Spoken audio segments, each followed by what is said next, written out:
ଗାନ୍ଧୀ ଜୟନ୍ତୀ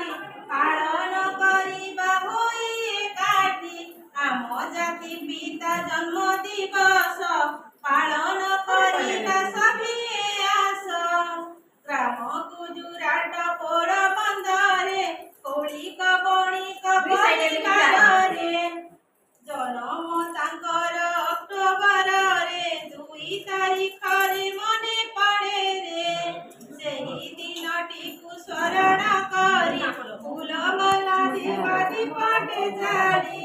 ଧନ୍ୟ ଧନ୍ୟ ଧନ୍ୟ ଧନ୍ୟ ହେ ବାବୁ ଗାନ୍ଧୀ ଜୟନ୍ତୀରେ ପ୍ରଣାମ ତୁମକୁ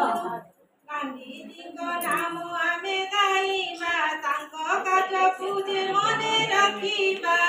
ପିଲାଦିନେ ଥିଲେ ରାଜା କୁଳିଆ ଭକ୍ତି ଭାବରେ ସେ ଥିଲେ